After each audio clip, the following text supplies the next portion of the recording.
안녕하세요. 이현철입니다. 이번 주 2차 시는 그 사회적 성격에 대해서 우리가 이해하고 공부하는 시간을 갖고자 합니다. 어,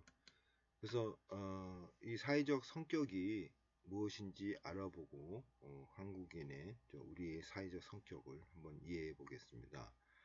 자, 저희가 사회적 성격을 논함에 있어서 가장 많이 언급되는 학자 중에 한 분이 바로 에릭 프롬입니다. 그래서 자유로부터의 도피, 건강한 사회.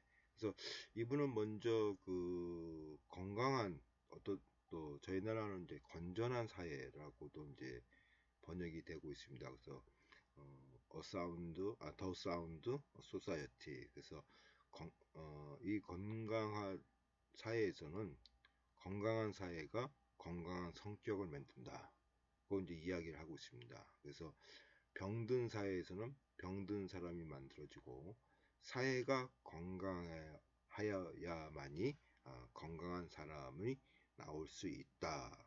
더 나아가서 이 건강한 사회가 건강한 사회적 성격을 형성한다. 이렇게도 이야기할 수가 있겠습니다.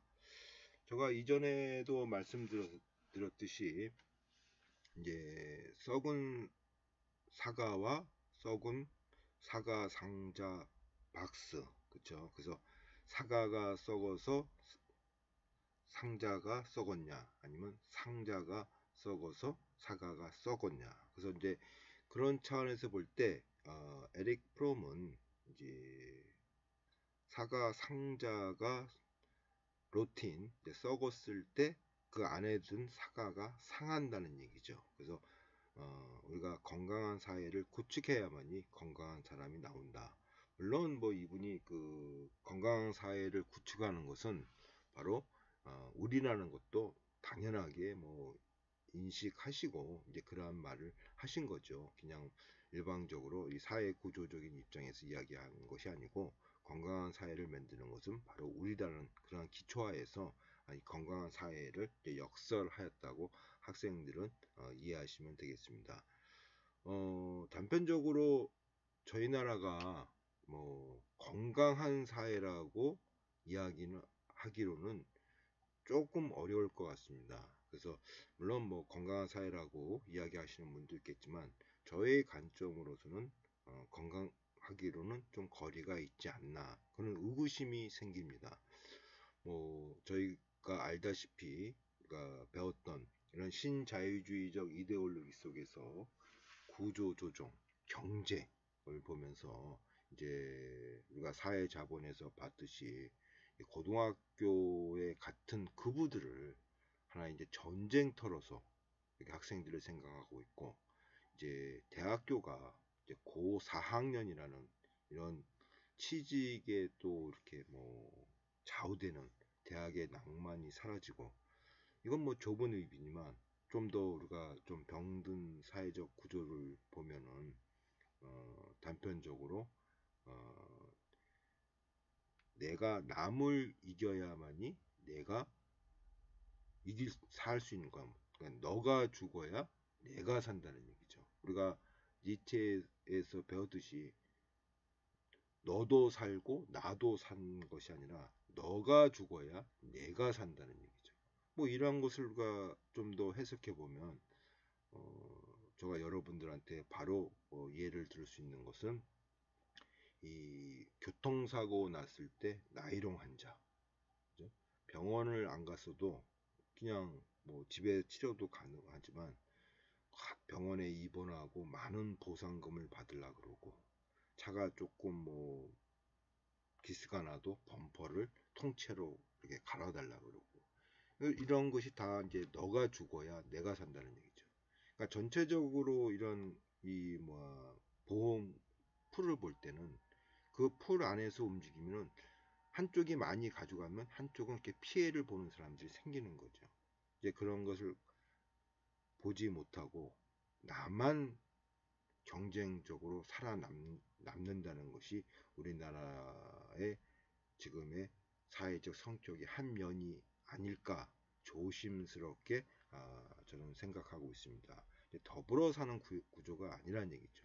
그래서 이렇게 그 건강하지 못한 사회 구조 속에서 이러한 건강하지 못한 사람들의 행위가 나온다는 얘기죠. 우리가 이걸 좀 더 학문적으로 얘기하면 우리가 배웠던 하버마스의 생활세계의 신민화, 공론장의 재봉관화 현상이 실제 사회생활에서 일어나고 있다는 얘기죠.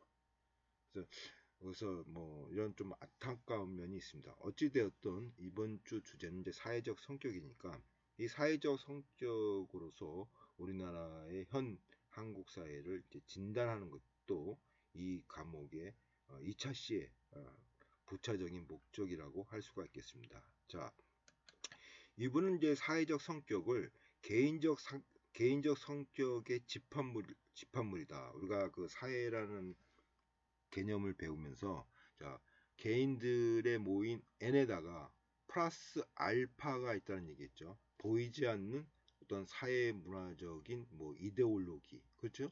그 다음에 사회 문화적인 재특성, 여러 가지 뭐 사회 구조적 특성, 이게 다 플러스 알파죠.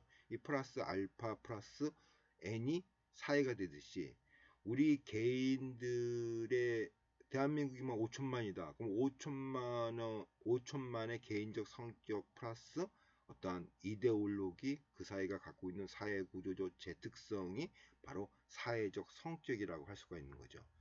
그러면 조금 전에도 얘기했지만 건강한 사회에서 건강한 사람이 나온다는 것은 이 플러스 알파가 건강하지 못하면은 나머지 5천만도 건강하지 못한다는 얘기죠. 이 플러스 알파가 무엇이냐가 이분의 중요한 어떠한 그 이론적 그 탐구라고 할 수가 있겠습니다. 이게 플러스 알파, 그죠? 그래서 뭐 우리가 신자유주의적 이데올로기는 어떻게 보면 여기 플러스 알파에 속하는 거죠. 이 신자유주의적 이데올로기가 경쟁이죠. 그러니까 모든 사회가 경쟁으로 가고 있는 거죠. 우리가 TV를 봐도 뭐 우리가 지금 뭐 한창 열풍이 트롯을 봐도 1등, 2등, 3등, 그죠?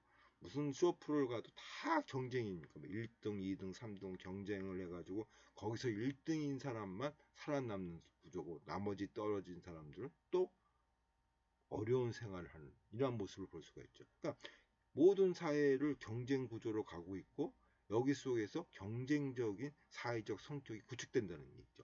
경쟁적인 사회적 성격의 하나가 이익에 극대화하죠. 그러니까 뭐 아까도 얘기했지만 나이롱 환자가 생기고 뭐 보상, 배상, 뭐 어떠한 내한테 조금이라도 피해를 받으면 법적으로 대처해서 많은 보상을 받으려고 그러고 예? 뭐 모든 것이 이런 식으로 움직이는 거죠. 그러니까 이렇게 움직이는 성격이 바로 사회적 성격이죠. 그러니까 이러한 성격이 무엇이냐를 이제 이분이 이제 연구하신 거죠. 그래서 자, 이분은 이 사회적 성격이라는 것은 그 시대의 사람이 사회적 조건, 자, 신자유주의적 이데올로기라는 사회적 조건에 대한 적응의 산물이다 이게. 그죠? 그러니까 개인적 성격의 플러스 알파라 그랬죠. 우리 개인의 성격에다 신자유적 이데올로기가 우리를 지배하고 있고 이 신자유주의적 이데올로기에서 우리는 그 나름대로 삶을 운영하고 있는 거죠. 그러니까 적응을 하고 있는 거죠. 다들 뭐 여러분도 알다시피 자 우리가 이 신자유주의 이데올로기는 부익부 빈익빈 사회, 그죠? 경쟁에서 살아남은 사람은 부가 되고 거기서 도태된 사람은 자연 도태죠. 적자 생존, 추락하는 거죠. 그럼 부를 위해서 오로지 부를 위해서 저희는 뭐 어떻게 보면 투기 같은 것이 일어나고 부동산 투기, 주식 투기, 코인 투기가 일어나고 무조건 영끌 모아서 투기를 하고 이러한 것이 이제 우리나라의 하나의 사회적 성격이라고 할 수가 있겠죠. 자, 그래서 이분은 이제 그 사회적 성격을 얘기하면서 아까도 얘기했지만 플러스 알파 그 2차 세계 대전을 이끈 그 히틀러리즘 이제 나치즘을 이분은 하나의 그 이론적으로서 연구를 했습니다. 왜 히틀러가 탄생되었을까? 그리고 히틀러가 왜 독일을 지배하고 2차 세계대전을 이끌었을까? 그래서 왜 이분이 그 히틀러를 들었냐면은, 히틀러는 여러분들이 뭐 제가 이전에도 얘기했지만 이제 미술 지망생이에요. 그래서 건축 미술 이제 건축 쪽으로 이제 미술 지망생인데 어, 워낙 이제 소심하고 또 조금 불우한 그런 가족사가 있습니다. 그래서 낙방을 해요. 대학을 낙방을 하고 대학을 낙방하니까 또 소심한 성격에 이제 애국심은 상당히 투철하신 것 같아요. 그래서 1차 세계대전이 일어나면서 이제 그 1차 세계대전에 이제 참여하고 거기서 이제 영국이 이제 독가스를 이제 살포합니다. 2차 세계대전 때. 그때 그 독가스를 맞고 예, 거의 이제 약간 실명을 했다가 다시 회복하고 이제 그러한 과정을 거치면서 직업군인이 되고 갈 데가 없어서 직업군인이 되고 직업군인이 되면서 소수 나치당에 이제 일반인으로 참여했다가 당수가 되고 정권을 지배하는 되는 그러한 과정을 거치죠. 그러니까 아주 소심한 시골 청년이 180도로 바뀌는 거죠. 직업군인이 되고 그다음에 독일 사회를 이끌고 총통이 되는 거죠. 총통. 그래서 히틀러를 이렇게 소수 야당이 이렇게 일당 독재로 갈까 보면서 에릭 프롬은 바로 그 이유를 독일의 사회적 성격, 어서리테어리언, 권위주의적 성격에서 찾고 있습니다. 그래서 간단히 얘기해서 독일의 권위주의적 성격이 히틀러를 탄생시켰고 이것이 2차 세계대전을 이끌었다는 얘기죠. 그래서 이 히틀러를 탄생시킨 이 권위적 성격이 뭐냐? 이분이 이제 연구하면서 독일의 그 당시의 사회적 성격은 권위주의다. 그럼 권위주의가 뭐냐? 이분은 이제 패티시즘 쪽으로 접근을 했어요. 그래서 사디즘과 마조히즘의 합성어가 어서리테어리언, 권위주의다. 그래서 권위주의를 설명하면서 뭐 가장 전 정확한 설명이라고 이제 할 수가 있겠습니다. 그래서 사디즘과 마조이즘의 합성어. 그래서 세도우 마조이즘이라고 합니다. 권위주의는 다른 말로는 세도우 마조히즘. 그러면 여러분들 알다시피 사디즘은 공격적인 패티시즘이고 마조이즘은 학대적인 패티시죠. 그래서 공격성과 학대성을 동시에 갖고 있는 것이 권위주의죠. 다시 얘기해서 강자한테는 약하고 마조인적 성격을 보고 있고 약자한테는 강한 것이 바로 권위주의적 성격이다. 강자한테는 약하고 약자한테는 강하다. 자, 우리나라에서 빈번히 벌어지고 있는 갑질행위. 이 갑질행위가 강자한테는 약하고 약자한테는 강한 모습을 보이고 있죠. 대부분 갑질행위는 자기보다 못한 사람, 약자한테는 그 나름대로 동감과 공감을 통해서 대우를 해줘야 되지만 자기의 힘으로서 강하게 밀어붙이는 거죠. 그러니까 약자한테는 강한 거죠. 이 갑질행위죠. 이 갑질행위가 권위주의 성격의 한 면을 보여주고 있답니다. 이 권위주의 성격이라는 것이 바로 독일 사회의 히틀러를 탄생시켰다는 얘기죠.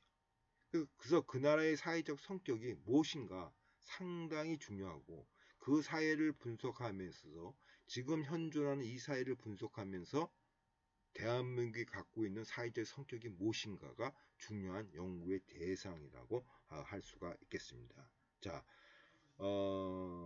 저가 안타깝게도 저가 대학교 다닐 때도 저가 이제 여러분들처럼 이제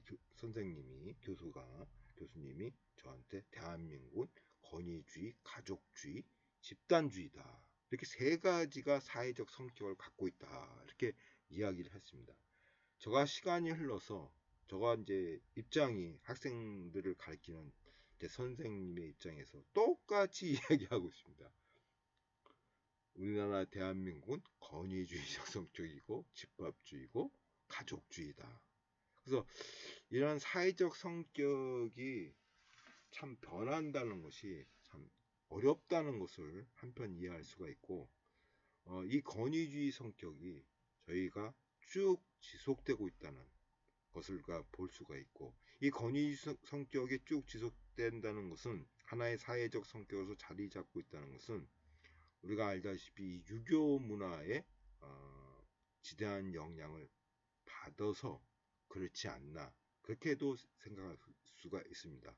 자, 지금 중국, 일본, 한국에서 유일하게 공자의 유교 정신을 지키는, 굳건하게 지키는 나라는 중국도 아니고 일본도 아니고 바로 우리나라 대한민국입니다. 공자의 유교 정신은 명나라의 탄생부터, 그때 양명학이죠. 이제 무너져요. 그러니까 양명학은 그야말로 중상주의예요. 어떻게 하면 국가가 잘 사냐. 그러니까 이 공자의 유교 정신은 뭐 체면이죠. 저 양반이 뭐 암만 못 살아도 농사를 안 짓죠. 체면을 중시하는 거, 상하 이런 것이 중국도 포기하고 일본도 포기했지만 아직까지도 우리나라한테 지대한 영향을 끼치고 있는 것이 바로 이 유교 정신이고, 뭐 지금도 양반집 출신이다, 뭐 니네 집 뭐 농담으로 너는 평민집이 아니지, 뭐 이런 식으로 이제 이야기하고 그렇게 농담적으로 얘기하고 있는데, 하여튼 유교가 우리나라의 이 권위주의 성격을 지탱하는데 중요한 토대가 되지 않나, 그렇게 이제 생각할 수가 있겠습니다. 어찌되었든 이 사회적 성격은 이렇게 저희가 낼 수가 있고, 자, 바로 이제 우리나라의 이제 사회적 성격을 보면서 제가 지금 얘기했던 이제 유교 정신에 대해서 간략하게 살펴보겠습니다.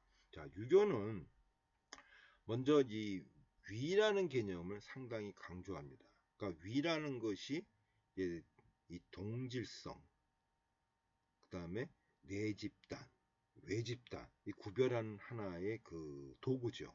그래서 한국 외국어 대학 하면 여러분들 뭐 나의 대학이라 안 그러잖아요. 이제 우리 대학이라 그러잖아요. 그래서 위의 개념, 그 다음에 의례성, 의례성은 규칙이죠. 절차죠. 뭐 제사 의례, 뭐 어떤 의례, 규칙과 절차를 중시하는 거죠. 이 의례성이라는 것이 상하 질서를 상당히 중요시하는 거죠. 그래서 뭐 부모와 자식의 상하, 요즘은 뭐 많이 뭐 완화됐지만 예전은 군사부 일체, 그래가지고 뭐 스승과 학생의 이런 상하 질서적인 문제. 그래서 뭐 여러분도 알다시피 여러분들이 이제 교수 평가를 하지 않습니까? 이 교수 평가가 이 정착될 때 대한민국 아주 시끌시끌했습니다. 감히 학생이 스승을 평가하냐, 그렇죠? 이런 식으로 이 상하 절차를 상당히 중요한 것이 의례성이고, 그 다음에 유교에서 또 한 가지 볼 수가 있는 충가효, 충가효. 이 내가 충가효를 여러 가지로 해석할 수가 있지만, 저는 여기서 충가효라는 것은 은혜를 받았으면 은혜를 베푸는 것이 충이고 효다. 부모님한테 우리가 배움을 받았고 나를 길러주시고 키워줬으니 나는 부모님한테 효로서 대답을 하는 거죠.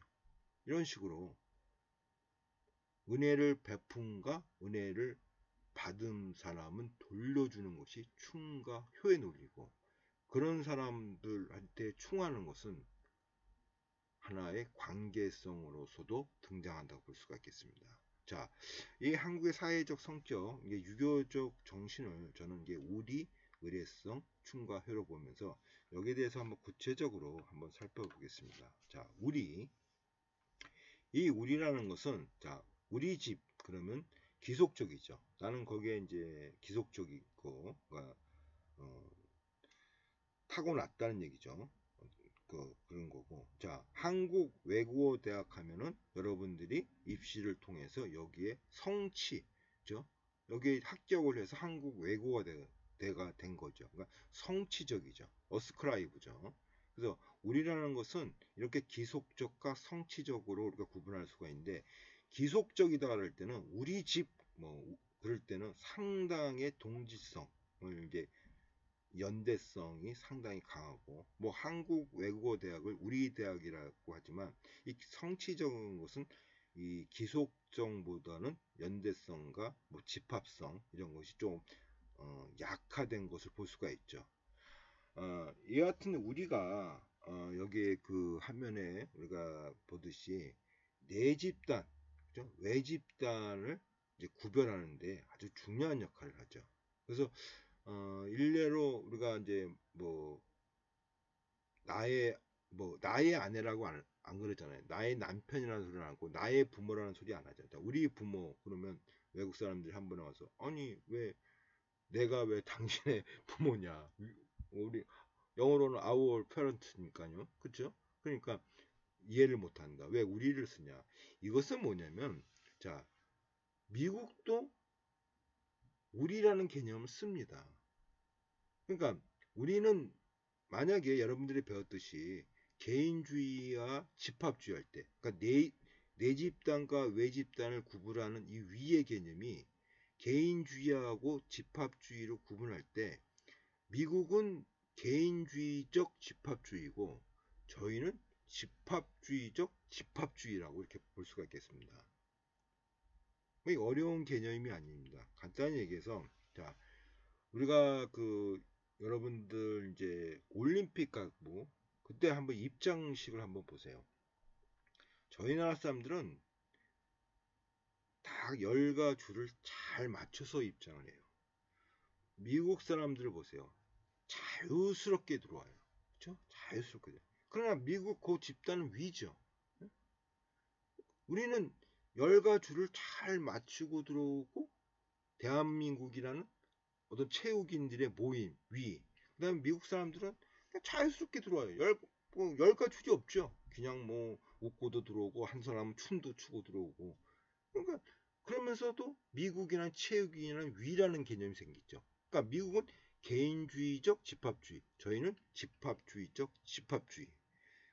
그 얘기는 뭐냐면은 저희 나라는 자율성을 보장하지 않는 개인성을 보장하지 않는 집합성을 강조한다는 얘기죠. 이 위의 개념에서 내 집단과 외 집단을 구분하는 이 유교의 위라는 정신이 우리는 자율성을 보장하지 않는 집합주의고 미국은 자율성을 보장하는 집합주의로 변하고 분화되었다는 얘기죠. 물론 미국은 유교 정신과 상관은 없죠. 자, 그러면 이 자율성을 보장하는 집합주의하고 자율성을 보장하지 않는 집합주의의 차이가 뭐냐?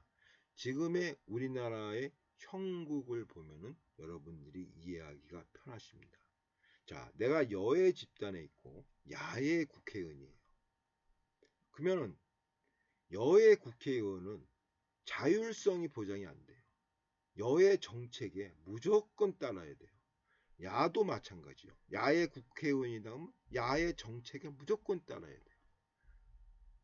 심지어는 당에서 정책을 운영하니까 여기에 무조건 뭐 백지 뭐 투표, 백지 투표식으로 해서 다 몰표가 나오게끔 그렇게 또 운영하는 스타일도 있고, 그러니까 동질성을 상당히 강조한다는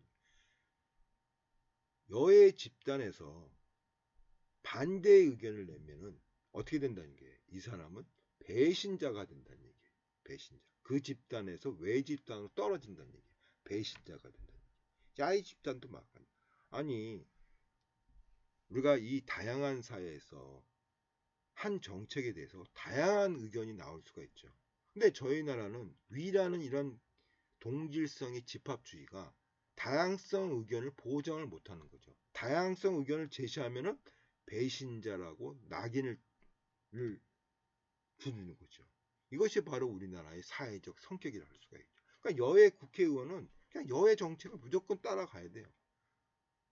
지금 형국이 나의 의견을 제시하면은 배신자예요. 우리가 지금 뭐 조국 사건을 보면서 그 반대 의견, 당에서의 반대 의견, 그 사람들의 얼마큼 배신자로서 낙인을 찍고 그런 모습을 어, 볼 수가 있지 않았습니까? 그러니까 동질성에서 내 의견은 없는 거예요.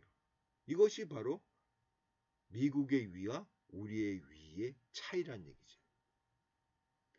여러분들 보통 미국 정치를 보면은 보수는 공화당이고 진보는 이제 민주당입니다. 그러니까 이 루스베트 대통령이 이제 후보 때 뉴딜 정책할 때 공산주의라고 엄청 욕을 먹어요. 그러니까 그만큼 민주당은 진보적이에요. 근데 아이러니한 게 있어요. 미국 민주당 내에서 극보수가 있어요. 아, 민주는 진보인데 극보수가 있는 거예요. 그러니까 진보가 3분의 뭐 한 4분의 3이면은 4분의 1 정도가 극보수예요. 이게 같이 공존하는 거예요. 그러니까 한 당에서 지금같이 진보적인 정책에서 벗어나는 사람들이 같이 섞여서 같이 의견을 공유하면서 정책을 내는 거예요. 이질성을 보장하면서 민주당을 이끌어가는 거죠. 저희 나라가 만약에 여당에 보수층이 있다 그러면 너 야당 가지 왜 여당에서 이러고 있냐 이런 식으로 비난을 하는 거죠. 그러니까 건강한 사회에서 건강한 사회 성격이 나온다 그러면 사회 구조적인 그러한 압박이랄까 어떤 속박이랄까 거기에 우리가 벗어나지를 못하지 않습니까? 그러면 그러한 흐름 속에서 우리는 나의 개인적인 의견을 제시를 못한다는 얘기죠. 이것이 바로 한국인의 사회적 성격이 갖고 있는 유교의 한 면이라고 볼 수가 있겠습니다. 자, 두 번째는 이제 의례성이죠. 자, 의례성은 상하 질서입니다. 의례성이 규칙, 절차를 강조하기 때문에 이 상하 질서를 강조합니다. 그러니까 윗사람과 아랫사람.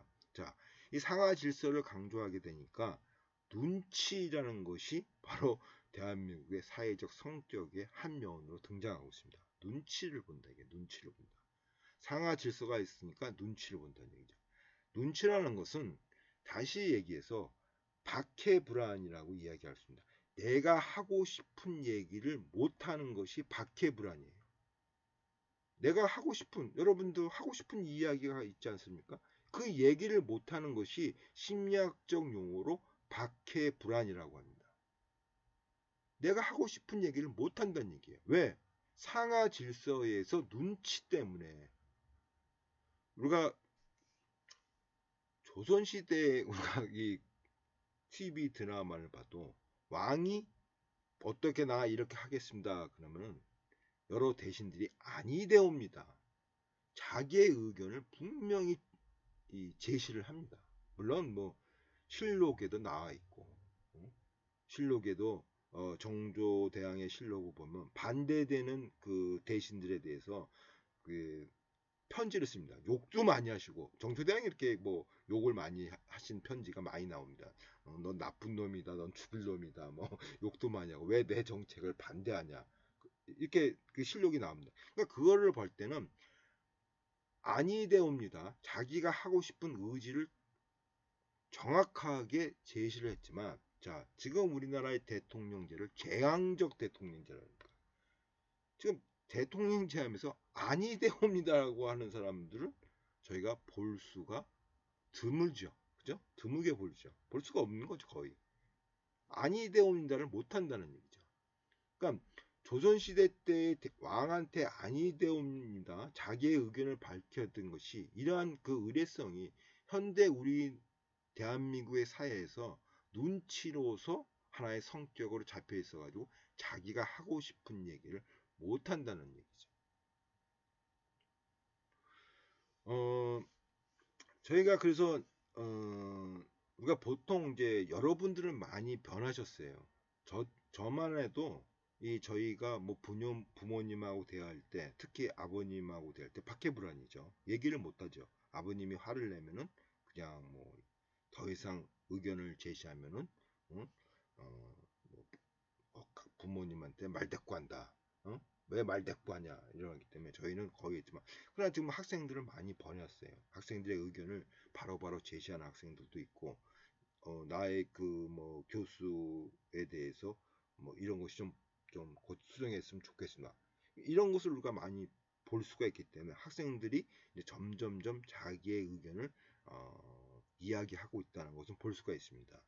그렇지만 아직까지도 우리가 이 우리나라의 이런 사회적 성격을 볼 때 자기가 하고 싶은 얘기를 하는 이 집단이 부족하다는 얘기죠. 경제를 봐도 정치를 봐도 뭐더 속편하게 뭐 이야기하겠습니다. 경제부 장관이 반대 의견을 했다가 어떠한 그 코로나 사태로 인해서 그 소상공인 지원에 대한 문제에 대해서 반대 의견을 했다가 나 뭐 사표까지 쓰겠다 해가지고 뭐 3, 4일 지난다니까 또 반대 의견을 접는 이런 것이 뭐 자기의 의견을 표출할 수 있는 그러한 분위기를 조성을 못하는 거죠. 아까도 얘기했지만 같은 얘기죠. 뭐 이 의례성이 이 위와 다 연결되는 거죠. 반대 의견을 뭐 같은 정책에도 잘못됐으면 서로 찬성자 반대자가 서로 상의를 하면서 이것이 바로 이제 공감적 정치죠. 네? 이런 식으로 이루어지만 이것이 제도적으로 막았다는 얘기죠. 자, 좀 비슷한 이제 사례를 들면 여러분들 우리가 가만히 보면 대통령의 인기, 이제 대통령의 인기는 다시 말해서 정부의 신뢰도입니다. 이 정부의 신뢰도가 대부분 첫 대통령 초임, 그러니까 5년제지요. 1, 2년 때는 상당히 높아요. 5년 되면 뚝 떨어지죠. 어느 대통령도 다 여기 적용되죠. 뭐 노무현 대통령도 마찬가지고. 자, 다 적용이 됩니다. 그러면 정부의 신뢰도가 지금 현 정권도 뭐 제가 며칠 전 신문을 보니 뭐 30%로까지 떨어졌다. 거의 60%에 있던 이 문재인 정부에 대한 신뢰도가 30% 떨어졌다. 이런 것을 우리가 봤는데 이것은 왜 이러한 현상이라는 이것 지금 이 현상 이 제도 내에서는 이 현상은 고칠 수가 없어요. 왜? 정부의 신뢰도가 올라가는 것은 공감적 정치를 해야만이 정부의 신뢰도가 올라갑니다. 여러분 제가 그 2주 때인가 3주 때 이 세상에서 가장 가난한 대통령 무이카 설명하면서 이분은 40%의 지지율로 시작했다가 퇴임할 때는 60%의 지지율 신뢰도를 받고 퇴임을 하죠. 저희 나라하고 정반대죠. 그 얘기는 뭐냐? 제가 무이카를 설명할 때도 이분은 진보지만 내가 대통령이 되고 보니까 보수의 정책도 맞는 분이 있더라. 보수의 정책을 받아서 보수의 국회의원들을 강요로 채택하셔서 보수 정책을 저기 뭐 하나의 자신의 대통령 정책으로 밀죠. 왜? 자기 당 위에 국민이 있는 거죠. 그러니까 뭐 여든 야든 국민을 위한 길임은 다 수용하는 거죠. 이게 공감의 정치가 국민의 신뢰를 올립니다.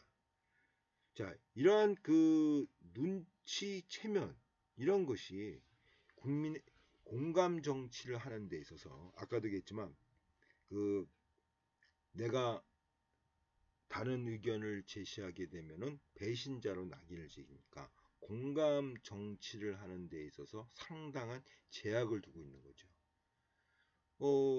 제가 뭐 현 대통령을 뭐 비난하는 것이 아니라 문재인 대통령도 처음에는 내가 공감 정치를 하겠다. 그래서 뭐 박근혜 대통령 당시 청와대의 이 공간적 구조, 이, 이 청와대 구조가 대통령이 공감할 수 있는 그런 구조가 아니다. 그래서 청와대 자체에 대해서 뭐 건축학적으로 많이 또 분석을 했고 그러니까 공감 정치를 상당히 강조했지만 이 공감 정치가 점점점 현실화되지 못하면서 이것은 우리가 갖고 있는 사회적 성격 때문에 신뢰도가 떨어지는 거죠. 그래서 어느 대통령이 되든 퇴임 시는 신뢰도는 추락하게 되어 있는 것이 바로 우리의 사회적 성격에 기인한다고 볼 수가 있겠습니다. 자, 충가효는 제가 아까 말씀드렸지만 이 낙하산 인사로 제가 국한해서 이제 설명을 드리겠습니다. 자, 낙하산 인사는 여러분들이 알다시피 자기와 관련이 있는 사람을 인용하는 것이 낙하산 인사입니다. 지금은 안 그렇죠. 또 예를 들겠습니다. 예전에 이제 강사를 채용할 때 한 2, 30년만 해도 자구, 그러니까 우리 대학 출신만 강사가 됐죠. 왜? 교수님을 도와줬던 이제 석사 학생, 박사 학생들이 그 강사로 채용되죠. 그러면 교수님을 도와줬던 A야, 그 다음에 이 교수님과 아무런 관계없는 B가 서로 이제 강사의 지위를 이제 뭐 서류를 제출하면 B가 월등해요. B가 월등하지만 우리는 어떻게 된다는 얘기예요. 연고에 의해서 A를 채택한다는 얘기죠. 그러니까 이 연고주의가 다 낙하산 인사하고 연결되는 거죠. 제가 여기서 보는 낙하산 인사는 연고주의보다는 자, 지금 박근혜 정부도 낙하산 인사, 문재인 정부도 낙하산 인사, 거의 뭐 많은 비난을 받죠. 그러면 낙하산 인사를 안 할 수가 없다는 것이 우리나라의 사회적 성격이라는 얘기입니다. 그러니까 이건 박근혜 대통령이 잘못이 아니고 문재인 대통령의 잘못이 아닌 거죠. 우리나라의 사회적 성격이 낙하산 인사입니다. 왜? 충효 사상 때문에. 그다음 충효를 버리라는 것이 아니라 거기에 대한 부정적인 면이라는 얘기죠. 자, 충효에는 아까도 얘기했지만 내가 부모에 대해서 길러주고 그러니까 나는 부모님한테 효로서 보답을 해야 돼요. 이렇지 않으면 배은 망덕이 되는 거죠. 자, 광해군이 왜 광해군이 되면서 쫓겨났습니까? 이분이 뭐 정치를 잘못한 것이 아니죠. 지금 우리나라에서 가장 등거리 외교 정책 양국에서 그 당시는 중국의 그 떨어지는 명나라와 올라오는 청나라 이 양국에서 등거리 외교를 하면서 이익을 추구하고 있고 지금 미국과 중국의 이 강대국 속에서 등거리 외교 자 이거를 볼 때 광해군처럼 등거리 외교를 유능하게 능숙하게 끌고 간 사람이 지금 우리나라 이 국사로 볼 때는 역사로 볼 때는 드물죠. 근데 광해군은 쫓겨나죠. 왜 쫓겨납니까? 바로 충효의 정신을 위반했다는 거예요. 유교의 질서를 위반했다. 부모인 임목대비를 그죠? 엄마잖아요. 모인 임목대비를 강근시킨 거 아닙니까? 이것이 광해군의 불효입니다. 이것이 유교 정신을 흔들었다. 그러면서 이런 쿠데타에 의해서 쫓겨나신 거죠. 이렇게 충효 상상은 상당히 가능합니다. 배은망덕. 그러면은 자 배은망덕과 낙하산 인사를 우리 한번 섞어서 봅시다. 내가 A라는 사람을 위해서 그죠? A라는 사람을 위해서 선거운동도 하고 열렬히 해요. 근데 A라는 사람이 당선이 됐어요. 그러면 A라는 사람이 내가 그만큼 노력을 했는데 나를 배제하면 어떻게 됩니까? 저 사람은 A라는 사람은 배은망덕한 사람이죠. 그렇죠? 배은망덕한 사람이에요. 우리 유교 정신에서 이런 사람은 정치인으로서 자격이 없는 사람으로 간주하죠. 왜? 배은망덕하죠. 은혜를 받았으면 은혜를 베풀어야하는데 은혜를 안 주는 거죠. 그러면 A라는 사람은 당연히 어떻게 돼요? 나에 대해서 은혜를 줘야 되니까 한 자리를 줘야 되죠. 이게 바로 낙하산 인사죠. 그러니까 낙하산 인사가 이것이 뭐 정책적으로 이루어지는 것이 아니고 바로 우리나라의 사회적 성격이라는 얘기죠. 그래서 어느 대통령이 되든 어느 당이 되든 낙하산 인사가 또 재현되는 거죠. 왜? 배은망덕한 사람이 되니까. 그래서 여러분들이 뭐 이 배은망덕과 낙하산 인사 많은 고민을 하셔야죠. 이것이 어떻게 하면 이것이 배은망덕도 지키고 낙하산 인사도 지키고 이게 운영의 묘죠. 이게 운영의 묘가 우리가 벤치마킹을 해야 됩니다. 미국도 낙하산 인사가 있어요. 근데 정도껏 낙하산 인사를 하죠. 낙하산 인사라는 것은 아까도 얘기했지만 A와 B가 있는데 A가 월등한데도 B를 뽑는 거죠. 왜? 이 사람이 나한테 선거운동 때 도와줬으니까. 그러니까 적절하게 운영의 묘를 하면서 낙하산 인사를 하면은 미국은 낙하산 인사라고 그렇게 비난을 안 받지만 저희는 뭐 낙하산 인사 뭐 지금 뭐 경기도의 모 시장 뭐 한 두 달 전을 보면은 뭐 모든 사람을 낙하산 인사했다고 뭐 고소하고 막 그런 걸 지금 보이고 있지 않습니까? 그런 걸 보면서 운영의 묘가 없는 거죠. 운영의 묘가 없는 것은 뭐냐면 저가 만약에 뭐 국회의원이 되고 뭐 시장이 돼도 나를 도와준 사람을 내가 줘버리면 배은망덕이 돼. 배은망덕인데 어떻게 낙하산 인사를 안 할 수가 없습니까? 그렇죠? 이 사회적 성격이 변하든지 적절한 운영의 묘로서 가야 된다는 얘기죠. 이것이 바로 우리의 지금 하나의 과제라고 할 수가 있는 거죠. 그래서 하여튼 이 배은망덕과 낙하산 인사 이것은 다 이제 또 권위주의하고도 이제 그 연관이 있죠. 그래서 이 낙하산 인사 자체가 권위주의적 속성을 가진 사람이에요. 내가 저 사람에 기대서 저 사람이 출세하면 나도 출세한다. 아까도 얘기했지만 독일 국민이 히틀러한테 의지해서 히틀러가 우리를 잘 이끌어간다. 그러면 나는 히틀러만 무조건 추종하면은 히틀러가 우리를 잘 먹고 잘 살게 해준다. 이게 권위주의죠. 한 사람한테 내가 나의 인생을 맡기고 그 사람한테 뭘 일하는 거죠. 그러니까 그 사람이 잘 되면 나도 잘 될 거라는 거. 이게 권위주의 한 면. 권위주의는 저 두 면이라고 그랬죠. 그 한 면은 그런 면을 갖고 있죠. 그러니까 낙하산 인사는 또 권위주의 속성과도 연결되는 거죠. 배은망덕, 권위주의, 낙하산 인사 다 연결되어 있는 거죠. 그래서 이러한 것을 우리가 이제 유교를 본 우리의 이제 사회적 성격이라고 할 수가 있고, 오늘 배울 그 이제 교재는 자그 허태균 교수의 어쩌다 한국인입니다. 그래서 제가 일부는 긍정하고 부분적으로는 이제 부정합니다. 그러니까 뭐 왜냐 뭐 각자의 의견이 있으니까요. 특히 이제 그 주체성 문제, 이 주체성과 불확실성 회피, 거기에 대해서는 저는 이제 부정적으로 생각하고 있습니다. 그러니까 이분은 그 수직적 집단주의와 한국인의 사회적 성격에서 주체성을 두고 있는데 저는 이 주체성에 대해서 상당히 조금 저가 빨간색으로 표시한 이유가 저는 이제 부정한다는 뜻입니다. 그러니까 이분은 이제 주체성을 두는 것은 뭐냐면 뭐 유턴 행위하면서 법과 규범을 우리 나름대로 정한다. 그러니까 유턴을 하지 않는 곳에도 이 정도면 뭐 유턴해도 되지.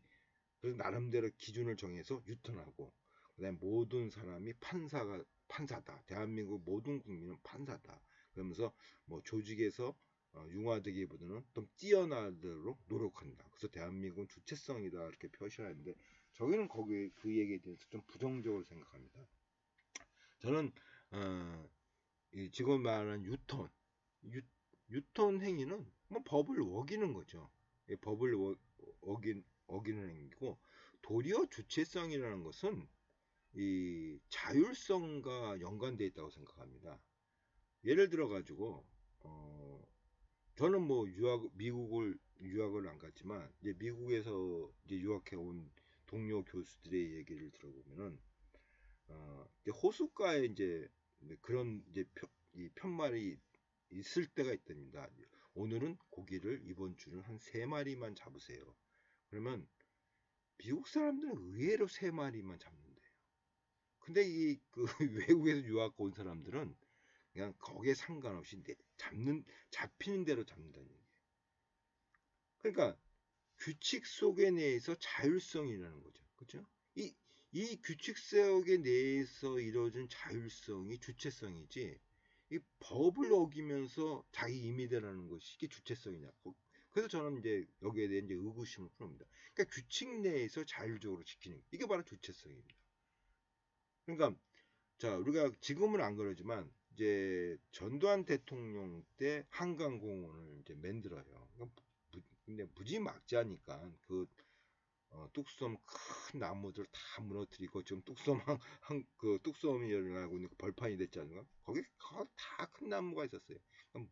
쌍그리 몰아내고 지금 벌판하면서 뭐 프랑스처럼 만든다 해가지고 한강공을 만들었는데 그 당시에는 이 수도 꼭지가 맨날 없어져요. 수도꼭지가 맨날 없어지고 뭐 야외 바베큐를 먹으라 그러면 그 바베큐 시설이 닦지도 않고 파괴하고 막 그런 겁니다. 그러니까 근데 뭐 죄송한 말씀이지만 미국에 이렇게 파킹 이런 공원을 가보면은 그러한 그 뭐 바베큐 식기 같은 것이 내가 쓰면 다 깨끗이 쳐놔요. 다음 사람이 와서 기분 좋게 쓸 수 있게끔. 그러니까 이러한 것이 저는 이 자율성이고 주체성이라 생각합니다. 그래서 저는 이제 뭐 이 주체성에 대해서 이제 부정적으로 생각하고 뭐 모든 국민은 판사다. 이것은 뭐냐면 우리나라는 그만큼 지식 수준이 다른 나라에 비해서 월등합니다. 우리나라처럼 공부를 많이 하는 나라가 저는 드물다고 생각들어요. 여러분들이 그 병인 양료를 보면 프랑스인이 우리나라에 대해서 쇼킹한 거를 발견했답니다. 양반 집에 가도 책이 있고 평민 집에 가도 책이 있다는 얘기입니다. 프랑스는 책이라는 것이 귀족만 읽었는데 평민 사람들은 책은 안 읽었던 얘기예요. 우리는 양반도 책 읽고 평민도 책을 읽었던 얘기입니다. 이게 쇼킹한 거예요. 어느 집을 가도 다 책이 있다는 얘기가. 그러니까 조선인들은 정말 공부를 많이 하는 사람이다. 어느 집을 가도 책이 있다는 얘기입니다. 그러니까 저희 나라는 의외로 지식 수준이 높아요. 그러니까 어떻게 보면 판사의 판단 능력까지 물론 거의 뭐 그분은 이제 법적으로 보니까 법적인 눈은 안 갖고 있지만 그 판단 능력까지 그 수준까지는 우리가 상당히 그 지식 수준이 높다. 그래서 뭐 주체성보다는 지식 수준이 높다. 그래서 저는 주체성을 좀 부정하고자 합니다. 그래서 이분의 이제 그 중에 수직적 집단주의, 이게 아까도 얘기했던 권위주의죠. 그래서 권위주의 해가지고 수직적 집단주의를 다른 말로는 이제 권위주의라고 하고 있습니다. 그래서 우리나라는 지금 한국의 사회적 성격의 하나가 권위주의다. 강자한테는 약하고 약자한테 강하다는 것을 볼 수가 있고, 두 번째 이분이 이제 얘기한 가족 확장성. 저도 여기에 뭐 찬성합니다. 그러니까 우리가 그 음식점 가면은 사장님이라고 안 부르잖아요. 저는 사장님이라 불러요. 근데 뭐 이모, 뭐 이모 밥 한 그릇 더 주세요. 뭐 삼촌 뭐 좀 더 주세요. 뭐 이런 식으로 이모 삼촌이라고 부르는데 저는 뭐 그렇게 부른 적은 없어요. 그래서 이제 이게 가족 확장성이다. 저는 그 말에 참동합니다. 그래서 뭐냐면 우리나라처럼 노약석이 잘 지키는 나라가 드물죠. 일본은 노약석이 잘 안 지켜져요. 우리나라는 노약석이 벼도 안 앉지요. 근데 일본은 다 앉아요. 왜냐?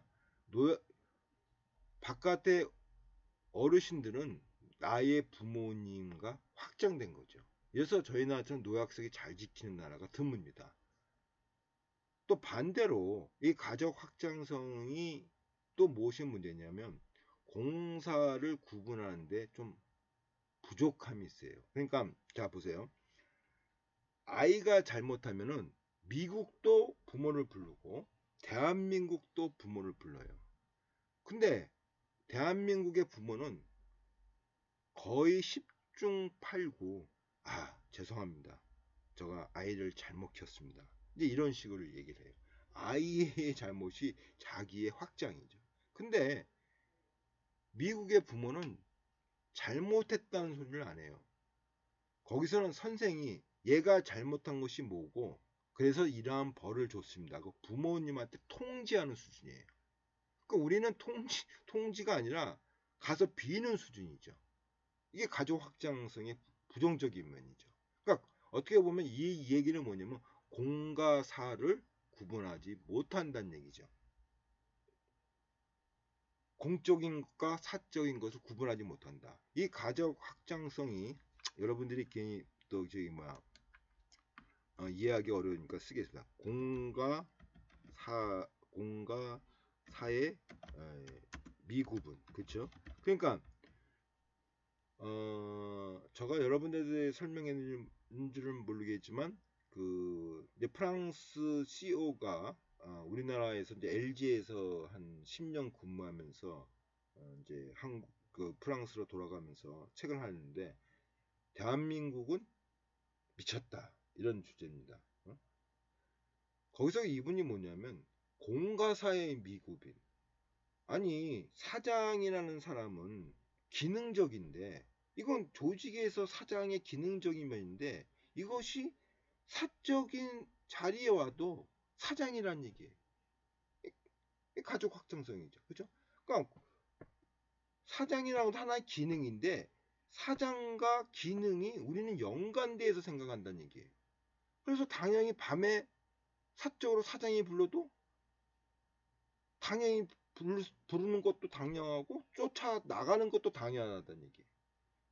절대 미국은 근무 외 시간은 사장이 직원을 부르지 않는데 우리나라는 당연하다는 얘기예요. 그러니까 공과 사를 구분하지 못한다. 이것이 바로 가정 확장성의 부정적인 면이라고 이야기를 할 수가 있겠습니다. 그 다음에 이제 관계주의. 저도 이 관계주의에 대해서는 또 찬동합니다. 그래서 우리는 어떤 이 관계성을 중요시한다. 근데 관계성을 중요시하다 보니까 어떻게 보면은 정치를 볼 때 여만 보이고 야만 보이는 거죠. 자기 당만 보이는 거죠. 관계성. 그 위에 국민과 대한민국은 점점점 보기가 어려운 거죠. 그 여의 관계성, 야의 관계성만 중시하고 그 위에 걸 못 보는 거죠. 그런 것을 우리가 이제 많이 볼 수가 있는 거죠. 그래서 이제 관계성에서 뭐 체면, 이분은 이제 체면을 듣고 있습니다. 그래서 뭐 판사에 비해서 검사는 상당히 관료적이에요. 관료적이라는 것은 위계적이라는 거죠. 하이라키라는 얘기죠. 위계적이라는 거죠. 그러니까 상하 질서가 있다는 게 부장검사, 일반검사 이렇게 상하 질서가 있다는 얘기입니다. 그래서 뭐 부장검사의 오더를 일반검사들이 거부 못하죠. 왜? 관료적이니까. 그래서 만약에 이식기가 검사장으로 올라갔다. 그러면 21기, 22기 그 밑에 있던 부장검사들은 다 사표를 쓰죠. 왜? 관계성에서 내 후배가 나 위에 올라갔는데 관계성에 의해서 어떻게 하면 체면 그런 문제 때문에 다 사표를 쓰는 거죠.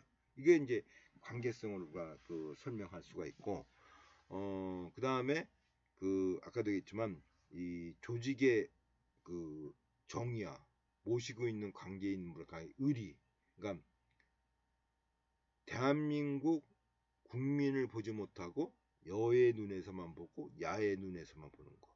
이게 다 관계성이죠. 그래서 어떻게 지금 뭐 여야가 공감하지 못하고 대화하지 못하는 것은 누차 반복하지만 우리나라의 사회적 성격에서 기인한다. 그래서 이 사회적 성격이 변화를 해야만이 여와 야의 공감 정치가 되는 것이지 사회적 성격의 변화 없이는 여야의 공감 정치도 없다 할 수가 있죠. 자, 또 이제 허위 합치성 편견을 들 수가 있습니다. 이 허위 합치성 편견은 뭐냐면 모든 사람이 다 그렇게 해요. 그러니까 나도 그렇게 하는 겁니다. 이 관계성이죠. 제가 그 4개월 전에 좀 여러분들한테 이제 좀 창피한 말을 제가 하겠는데 4개월 전에 제가 그 저 부인 와이프 이제 인감을 이제 대리로 찌러 갔습니다.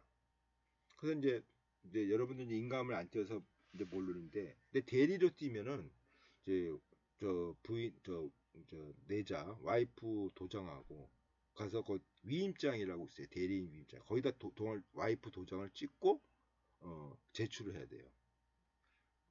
그래서 제가 이제 구청 가서 이제 인감을 이제 찔라고 그래서 이제 와이프 도장을 가지고 와서 그 대리에다 도장을 똑 찍고 딱 제출했더니 거기 직원이 안 됩니다 하고 거부를 해요. 그거 왜 안 됩니까? 그랬더니 아 선생님 이 부인 도장을 갖고 와서 찍으시면 안 돼요. 이건 부인이 찍어야 됩니다. 말이 맞죠? 그쵸? 왜냐면 내가 찍는 게 아니고 저희 부인, 내 와이프가 도장을 찍어야 되죠. 그리고 위임장을 갖고 와서 하는 겁니다. 이게 바로 원칙입니다. 그래서 선생님은 안 됩니다. 저가 벌컥 화를 냈어요. 아니 모든 사람이 그렇게 하는데 왜 안 되냐? 이건 관례다. 모든 사람이 아니 어느 대한민국의 사람이 인감을 찌러가는데 그 대리 위임장을 구청에서 받아서 다시 집에 가서 부인 앞에서 도장을 찍고 그걸 다시 갖고 와서 제출하는 사람이 대한민국에 그런 사람이 누가 있냐? 어? 관례적으로 움직이는 거를 왜 당신이 나를 못 뛰게 하냐? 저 하면 뭐 되게 뭐 화를 냈어요. 그랬더니 화를 내고 노니까 아 이게 바로 허위 합치성 편견이구나. 자꾸만 나는 내가 잘못했죠. 원칙대로 해야 되지만 우리는 원칙을 관례로서 다른 사람이 다 그렇게 하니까 나도 그렇게 한다는 식으로 우리는 관계성을 강조하다는 거예요. 그러니까 우리가 뭐 여러분들 뭐 규칙 위반을 해도 아니 모든 사람이 다 그렇게 해요. 왜 나한테만 그러세요? 이 얘기는 바로 관계성을 의미한다는 얘기죠. 네, 그것을 볼 수가 있고 자, 이 심정 중심주의 이것도 저 또 인정합니다. 이 심정 중심주의는 이제 이 말로는 저맥락. 그러니까 저맥락이라는 것은 우리가 이제 기표와 기가 있죠. 이 단어에는 기표와 기가 있습니다. 이게 이제 기호에는 그러니까 내가 사가 그러면 기표죠. 사가 그러면 기표고 사가에 갖고 있는 뜻 기이죠. 자, 우리가 뉴턴의 사가 그러면 만류인력이란 기를 여러분이 알 수 있는 거고 자, 그 트로이 전쟁에서의 그 아프로디테의 어떠한 사가, 그쵸? 아프로디테의 사가는 질투의 사가죠. 질투를 일으켜서 싸움을 트로이 전쟁을 이제 이끈 거 아닙니까? 그러니까 아프로디테의 사가는 질투를 의미하고 있고 뉴턴의 사가는 만류 인력을 의미하는 거죠. 사가라는 기표에 여러 가지 기가 따르는 거죠. 그러니까 우리는 뭐 어딜 가든 그냥 정확하게 뭐 2병 주세요, 3병 주세요 그런 말보다는 그냥 서너 병 주세요 이렇게 표현한다는 얘기예요. 그러니까 알아서 잘 판단하라는 얘기죠. 여기서 저맥락 사이고 기이 파악이 상당히 중요하다는 것을 이제 아는 거죠. 그래서 뭐 여러분들 알다시피 뭐 사랑을 표시할 때 뭐 미국 사람들은 행동으로 표시하지만 우리나라는 마음으로 표시한다. 그러니까 네가 뭐 내가 굳이 뭐 사랑하는 마음이 있는데 굳이 뭐 행동을 하냐. 이게 다 심정 중심주의죠. 그래서 화난 감정을 표현하지 않고 알아서 나의 감정을 알아주기를 바란다. 그래서 이런 심정 중심주의. 그래서 뭐 나의 뜻을 정확하게 이야기를 못하고 적당히 이야기를 하는 거죠. 이 심정 중심주의는 저는 우리나라의 고난사에서 좀 찾고 싶어요. 뭐 예전부터 뭐 거의 그 외국의 침략을 많이 받았고 우리가 최근에 6.25 때 그 빠치산 운동을 봐도 뭐 지리산 것처럼 낮에는 태극기를 걸고 밤에는 인공기를 걸고 이런 말이 이제 걔네 가십으로 등장하듯이 어느 편을 잘못 들면은 이제 큰일 나니까 적당하게 이제 그 눈치를 보면서 그 뭐 기를 저맥락으로 이끄는 거죠. 그래서 이런 것이 바로 이제 그 심정 중심주의라고 할 수가 있겠습니다. 자,